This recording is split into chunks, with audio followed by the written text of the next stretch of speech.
नमस्कार मित्रों। आज की वीडियो में हम बात करेंगे हिंदू धर्म में जन्म से मृत्यु पर्यंत तक होने वाले जो कुल संस्कार, जो 16 संस्कार हैं, उनके बारे में थोड़ा सा उनके बारे में संक्षिप्त वर्णन भी करेंगे।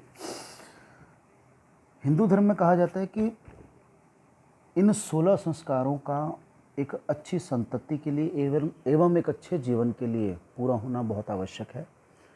बार बार कहा तो जाता है किंतु उनके बारे में बताया नहीं जाता या आम हिंदू को इसके बारे में पता नहीं है, क्योंकि आजकल इसका सोर्स भी बहुत कम है। आइए ये संस्कार कौन कौन से हैं। सबसे पहले है गर्भाधान। गर्भाधान अर्थात जब शिशु अपने माता के गर्भ में आता है तो वो पहला संस्कार होता है गर्भाधान। इसके लिए कोई विधि विधान नहीं है। विधि विधान इसके बाद होता है जब गर्भाधान के बारे में पता लग जाता है। तो पहला संस्कार हुआ गर्भाधान। दूसरा है पुंसवन संस्कार, जो गर्भाधान के दूसरे तीसरे महीने में किया जाता है, जो कि बच्चे के अच्छे स्वास्थ्य के लिए किया जाता है। तीसरा है सीमंतोन्नयन संस्कार, जो गर्भ के 6वें या 8वें माह में किया जाता है, जिसमें सौभाग्यवती स्त्रियां गर्भवती औरत की मांग भरती हैं, उसकी झोली भरती हैं। इस प्रकार का ये संस्कार है। ये बच्चे के अच्छे स्वास्थ्य के लिए किया जाता है। चौथा संस्कार है जात कर्म संस्कार, जो जन्म के समय नाल छेदन के समय पर किया जाता है, उसको कहते हैं जात कर्म संस्कार। पांचवा संस्कार है नामकरण संस्कार, जो जन्म के बाद 11वें दिन किया जाता है। देखिए 10 दिन का तो सूतक लग जाता है, उसके बाद 11वें दिन उस बच्चे को और उसकी माता को शुद्ध किया जाता है। उसके बाद उस बच्चे का एक नाम रखा जाता है और इस संस्कार को कहते हैं नामकरण संस्कार। आगे है निष्क्रमण संस्कार। जन्म के 3 माह बाद चौथे या 5वें महीने बच्चे को सूर्य अथवा चंद्र के दर्शन करवाए जाते हैं, उनके आशीर्वाद प्राप्त करने के लिए एवं उनकी लालिमा का दर्शन करवाने के लिए ये संस्कार किया जाता है। 7वां संस्कार है अन्नप्राशन, जो जन्म के लगभग 6वें महीने के बाद किया जाता है। अन्नप्राशन का अर्थात है बच्चे को पहली बार इस दुनिया के जो पदार्थ हैं उनका रस चखाना, क्योंकि आमतौर पर 6 माह तक तो बच्चा अपने माँ का ही दूध पीता है। उसके बाद वो दुनिया के पौष्टिक अन्न लेने प्रारंभ करता है एक अच्छे स्वास्थ्य के लिए। तो उस समय जो संस्कार किया जाता है 7वां संस्कार अन्नप्राशन संस्कार है। 8वां संस्कार है चूड़ाकरण संस्कार, जो कि जन्म के पहले, तीसरे या 5वें वर्ष में किया जाता है। चूड़ाकर्म का एक लघु रूप है, लघु नाम जिसे हम मुंडन संस्कार कह देते हैं, अर्थात जन्म के समय जो बच्चे के बाल होते हैं उनको उतारना।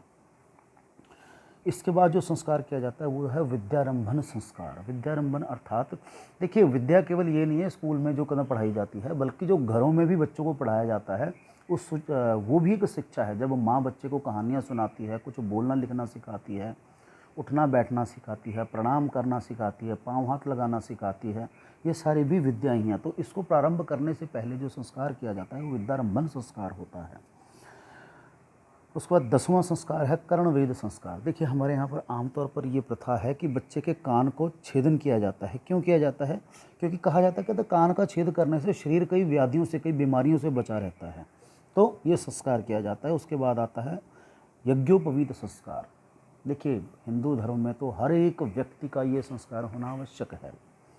ये कहा जाता है जन्म के 8वें वर्ष में ये संस्कार करवाया जाता है। क्यों आवश्यक है?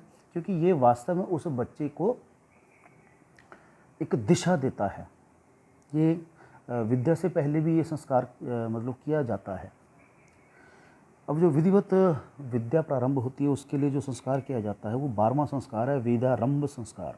वेदारंभ संस्कार जो जन्म के 5वें, 7वें, 8वें किसी भी वर्ष में किया जाता है। जब बच्चा एक विधिवत शिक्षा लेने के लिए विद्यालय में प्रवेश करता है तो उस समय उसका जो संस्कार किया जाता है वहाँ पर उसको कहा जाता है वेदारंभ संस्कार।